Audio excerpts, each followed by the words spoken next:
The first sound wasn't a voice, but a creak, the soft groan of a floorboard in the hallway outside our bridal suite. I lay perfectly still in the grand, empty bed, the silk of my nightgown feeling foreign against my skin. My wedding dress, a ghost of the day's joy, lay draped over the velvet chair in the corner, catching the faint moonlight. The space beside me was untouched.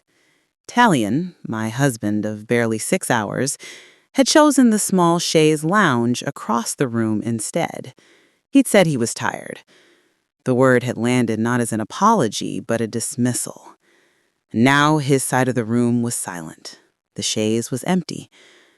My heart began a slow, heavy drum against my ribs. The old estate house was supposed to be sleeping, wrapped in the peace of a celebration ended. But the house was breathing, and it was lying. I slipped from the bed, my bare feet meeting the cold wooden floor. The hallway was a tunnel of shadows, lit only by a sliver of moonlight from a distant window. And at the end, from behind the closed door of the library, a room that should have been locked, came the murmur of voices. I didn't want to move. Every part of me screamed to go back, to bury my head in the pillow and pretend I was dreaming. But my feet carried me forward, a ghost in my own wedding night. The voices grew clearer. A low, intimate laugh I knew as well as my own. Beatrice, my best friend, my maid of honor. Then a deeper murmur. Talion. I stopped just outside the door, my hand hovering near the brass handle.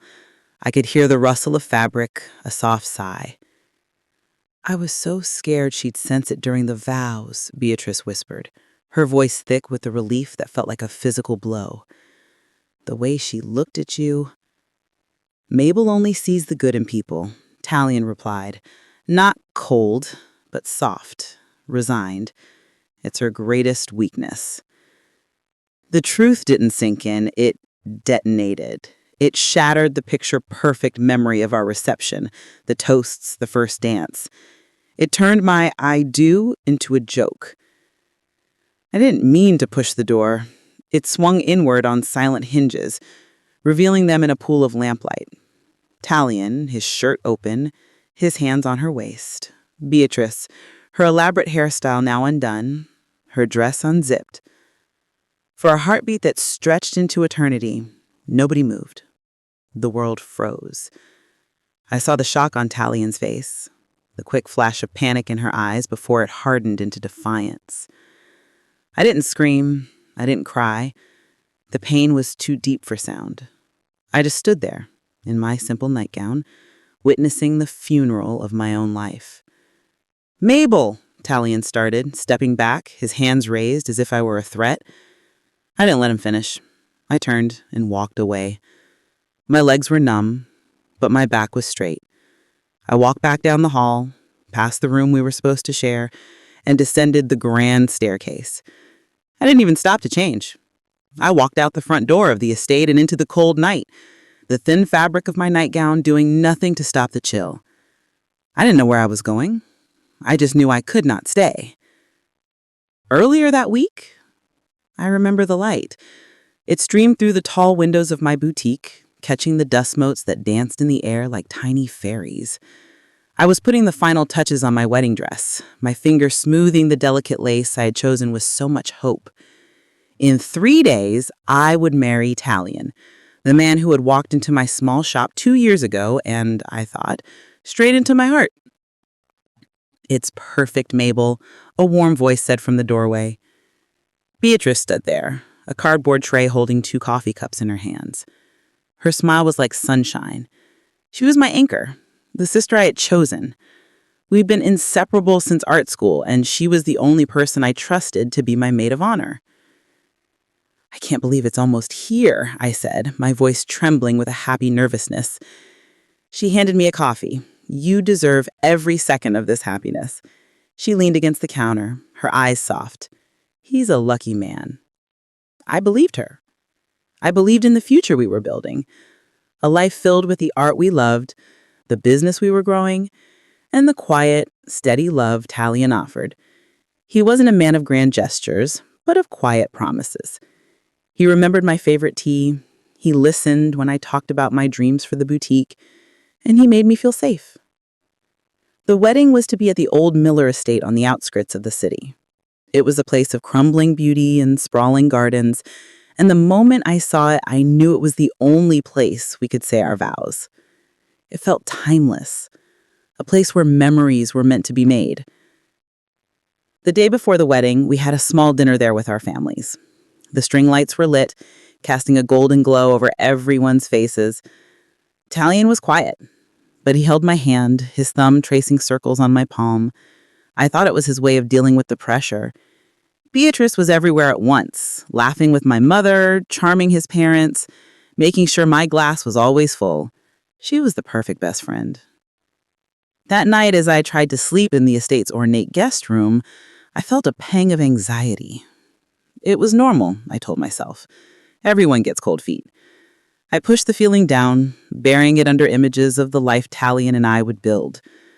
I fell asleep dreaming of his smile at the end of the aisle. The morning of the wedding dawned clear and bright. Beatrice was the first one I saw, bringing me breakfast in bed. She fussed with my hair, her hands gentle and sure. "Today is your day," she whispered, her eyes glistening. "Nothing is going to ruin it." As my father walked me down the grassy aisle between the blooming hydrangeas, I saw Talion waiting for me. The sun was behind him, forming a halo around his dark hair. His smile was small, but it was there. The string quartet played a soft melody, and the world felt still, perfect. When I reached him, he took my hand. His palm was cool. "You look beautiful," he said, but his eyes seemed to be looking through me, at something far away.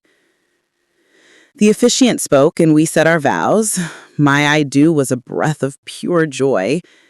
His was a quiet echo. We kissed, and the small crowd applauded. It was done. I was his wife. The reception was a blur of laughter and music under a canopy of stars. But a small, cold knot began to form in my stomach. Talion was polite, charming even, but he felt distant. He danced with me, but his hand on my back was light and personal. I caught him looking at Beatrice across the dance floor, and she gave him a small, private smile that didn't include me. I told myself I was being silly, paranoid. This was my wedding day. But as the night wore on, the distance between us grew until it became a chasm in our bridal suite, with him choosing a chaise lounge over our marriage bed. And then the creak in the hallway that started it all. The memory of that sound, of the door opening, of their intertwined figures, was a brand on my soul. As I walked away from the estate in nothing but my nightgown, the sun began to rise, painting the sky in hues of rose and gold. It was the dawn of a new day, and the death of the woman I used to be. I had no plan, no destination. I just had a broken heart and the chilling certainty that the life I thought I was beginning was already over. The cold of the night seeped straight into my bones. I walked for what felt like hours, the thin silk of my nightgown offering no protection against the chill. My bare feet were numb, scratched by gravel and damp grass. I didn't feel the pain. The only thing I felt was the echo of Talion's words, playing on a loop in my mind. Mabel only sees the good in people. It's her greatest weakness. He hadn't even said it with malice. That was the worst part. He'd said it like it was a simple, sad fact, a flaw in my character that had allowed this to happen. The sky was beginning to lighten from black to a deep, bruised purple when I saw the glow of an all-night gas station ahead. I stumbled towards it, my body shaking uncontrollably. A truck driver filling up his rig gave me a long, wary look. A woman in a nightgown, hair wild, feet bare and dirty, wandering down a country road at dawn. I must have looked like a ghost or someone who had escaped from somewhere. I didn't care. I used the payphone outside, my fingers fumbling with the coins as I called the only person I could think of, my cousin, Lena. I couldn't form full sentences. I just whispered where I was and that I needed her. She arrived within 20 minutes, her face pale with shock. She didn't ask questions. She just wrapped a thick blanket from her trunk around my shoulders and helped me into the passenger seat of her car. The warmth inside was a shock to my system, and I started to cry. Harsh, silent sobs that felt like they were tearing me apart from the inside. 3 days later, I was back in my own apartment. The silence there was different. It wasn't the peaceful quiet I was used to. It was heavy, filled with the ghost of the life I was supposed to be living. My wedding dress hung in the closet, a brutal reminder. I couldn't bear to look at it. I knew I couldn't hide forever. My parents had been calling nonstop. His parents had left messages, their voices strained with confusion and apology. I deleted them all. I wasn't ready for their words, their pity, their possible excuses. But I had to face my own family. I asked them to come over, just my parents and my older brother Leo. I needed to tell them on my own terms, in a place where I still felt some semblance of control. They filed into my living room, their faces etched with concern. The joy from the wedding had completely vanished from their eyes, replaced by a dreading curiosity. I stood in front of them, my arms wrapped tightly around myself.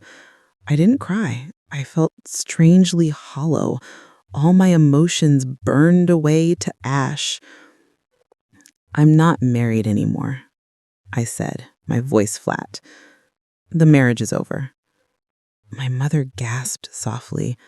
"Mabel, what are you talking about? What happened?" I took a shallow breath.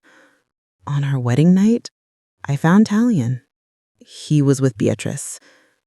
The silence in the room was absolute. I watched as the meaning of my words crashed over them. My father's face went slack with disbelief. My brother's hands clenched into fists. My mother brought a hand to her mouth, her eyes wide with horror. "Beatrice, you're Beatrice?" she whispered, as if saying the name too loud would make it more real. I just nodded. There was nothing else to say. The image was enough. Leo was the first to move. He crossed the room in 2 strides and pulled me into a crushing hug. "That bastard," he muttered into my hair, his voice thick with rage. "That piece of shit." My father stood up, his jaw tight. "I'm calling him. I'm calling his father right now." "No," I said, pulling away from Leo. My voice was firmer now. "No calls. No yelling. I'm done with it. I'm done with him. I've already contacted a lawyer. I'm filing for an annulment." I saw the protest in their eyes, the desire for confrontation, for justice, for the dramatic scene this betrayal deserved. But I had nothing left for drama. The fight had been bled out of me on that cold walk down the country road. "I just need you to know," I said, looking at each of them. "And I need you to respect that I don't want to talk about it. Not now, maybe not ever." They saw the finality in my eyes. The woman standing before them wasn't the hopeful bride from a few days ago. She was someone harder, someone who had been hollowed out and was now trying to figure out what to fill the empty space with. They stayed for a while, sitting in the heavy silence with me, a fortress of shared, unspoken pain. When they left, the apartment felt even quieter. The next few weeks were a blur of legal paperwork and stark solitude. My lawyer, a sharp, no-nonsense woman named Claudia, handled everything. I signed documents without really reading them. I didn't want his money. I didn't want anything we shared. I just wanted my name back. I just wanted to be Mabel Thorne again, the woman I was before I believed in Tully and Reed. Through the tangled grapevine of mutual friends, I heard the updates I'd never asked for. Talion had moved in with Beatrice. They were a couple now, out in the open, as if their love story was something to be celebrated and not something built on the wreckage of mine. I thought that would shatter me all over again. But instead, a strange, cold clarity settled over me. Let him have her. Let them have each other. They were the same. They belonged in the world of lies they created. I stopped leaving the apartment. The world outside felt too bright, too loud, too full of happy couples and reminders. My boutique, the place I loved more than anything, felt like a monument to a life that was a lie. I had started it with Talion's encouragement. Now, the memory of his support felt tainted.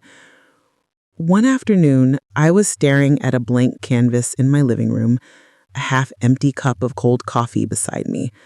I hadn't painted since the wedding. I picked up a brush, dipped it in a dark, stormy gray, and without thinking, I slashed it across the white surface.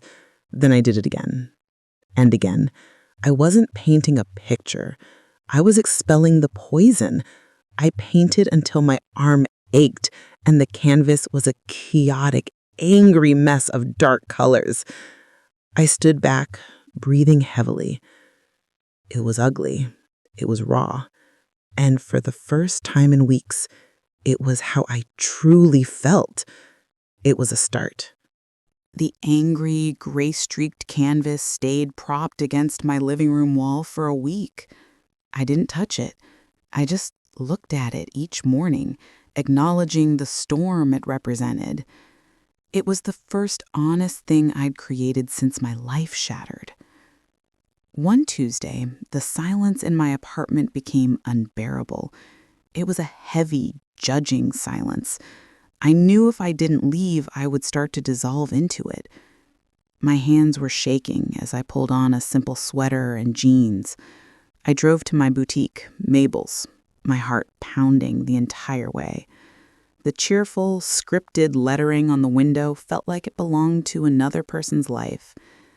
The bell above the door jingled as I walked in. Clara, my assistant manager, looked up from arranging a display. Her eyes widened, then filled with a careful, practiced calm. "Mabel, it's so good to see you," she said, her voice soft. The shop smelled the same, like beeswax polish and dried lavender. Everything was in its perfect place. The hand-thrown pottery, the delicate jewelry, the linens I had sourced from a small village in Portugal. It was a collection of beautiful, quiet things. It felt like a museum exhibit of a life I no longer lived. "I'm just here to check the books," I mumbled, not meeting her eyes. I retreated to the small back office, the space Talion had helped me paint a sunny yellow. I opened the ledger, but the numbers swam before my eyes. All I could see was his face, his smile as he'd held the paintbrush, telling me this color held the light. Had he been thinking of Beatrice even then? A quiet tap came at the door. Clara entered, holding 2 mugs of tea.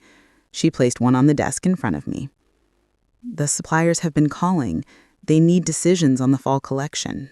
We need to place orders." I stared at the tea, the steam curling into the air. A decision. It felt like trying to lift a car with my bare hands. Choosing between ochre and sage green felt cosmically insignificant when the foundation of my world had turned to quicksand.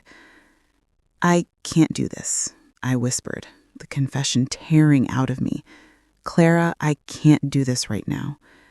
She didn't tell me I could. She didn't offer empty platitudes. She just nodded. "Then don't. I can handle the suppliers for a few more weeks. We'll manage." Her simple, unwavering support was a rope thrown into the pit I was in. I hadn't realized how much I needed someone to simply say it's okay to not be okay. That small moment of grace changed something in me. The next day, I went back. I didn't look at the ledger. I didn't plan a collection.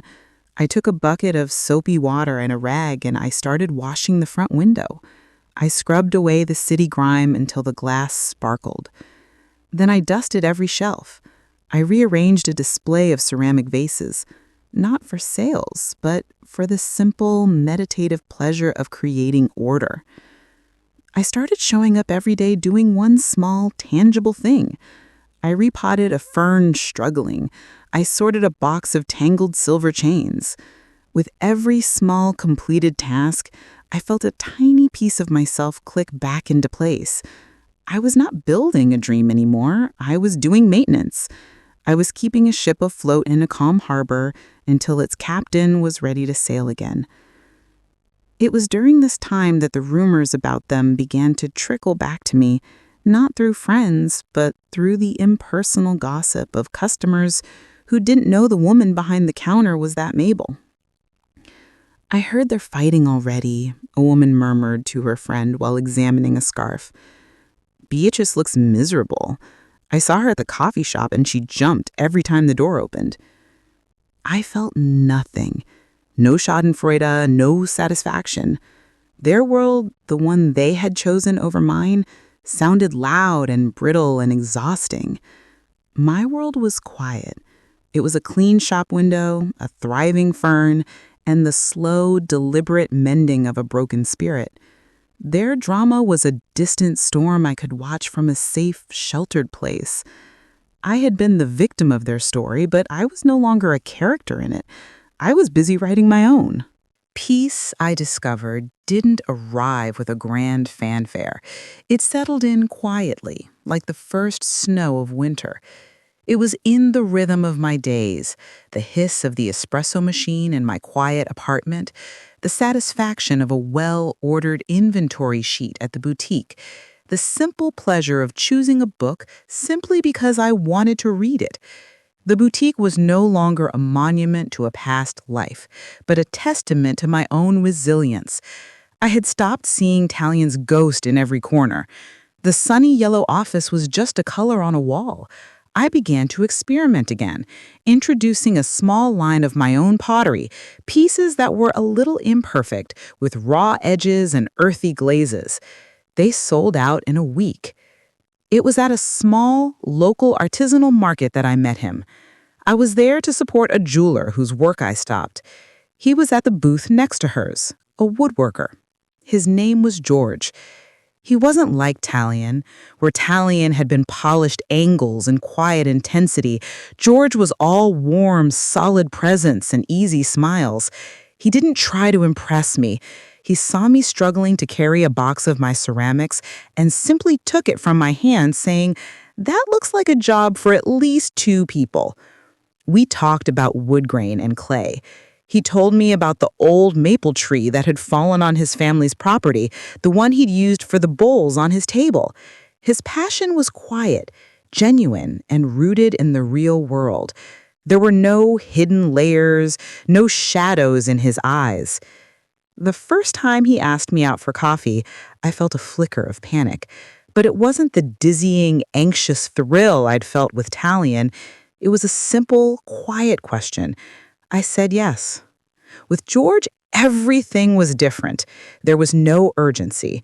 We shared coffee, then dinners, then long walks. He was patient and constant. He never asked about my past. He seemed to understand that I was a person who had been rebuilt, and he admired the craftsmanship, never prying about the original break. I learned to trust again, not because I was blind to the potential for hurt, but because I knew with a deep, unshakable certainty that my own foundation was now solid enough to withstand it. I was no longer a house of cards. I was a stone cottage, and I could offer someone shelter without fear of collapsing. Almost a year to the day after my wedding, I was arranging a new shipment of my pottery in the boutique window when I saw him. Talion. He stood on the sidewalk outside, looking thinner, his shoulders slumped. He looked lost. He came in, the bell jingling a cheerful warning. The air in the shop grew still. "Mabel," he said, his voice rough. I put down the vase I was holding. "Talion." He looked around the shop at the new displays, the vibrant energy it now held. "It looks Good. You look good. Thank you, I said, my voice calm. I felt nothing. Not anger, not sadness. He was a stranger from a story I'd finished reading long ago. He shuffled his feet, his eyes unable to meet mine for long. I think about it all the time, what I lost. I was a fool, Mabel. I didn't respond. I just waited. Beatrice and it was a mistake. It fell apart almost immediately. He finally looked at me, and I saw the frustration in his eyes, the bitterness of a man who had gambled and lost. It was never real, not like what we had. What we had, the phrase was a hollow shell. What we had, I said, my voice clear and steady in the quiet shop, was also not real. You made sure of that. He flinched. He had expected tears, maybe, or anger he could soothe. He hadn't expected this calm finality. I'm happy now, Talion, truly. And I don't have any room for you in that happiness. I think you should leave. For a moment, he looked like he wanted to argue, to try and reclaim some power, but he saw the unshakable peace in my eyes, and his shoulders slumped in defeat. He turned and walked out, the bell jingling his exit. The door had barely closed when it opened again.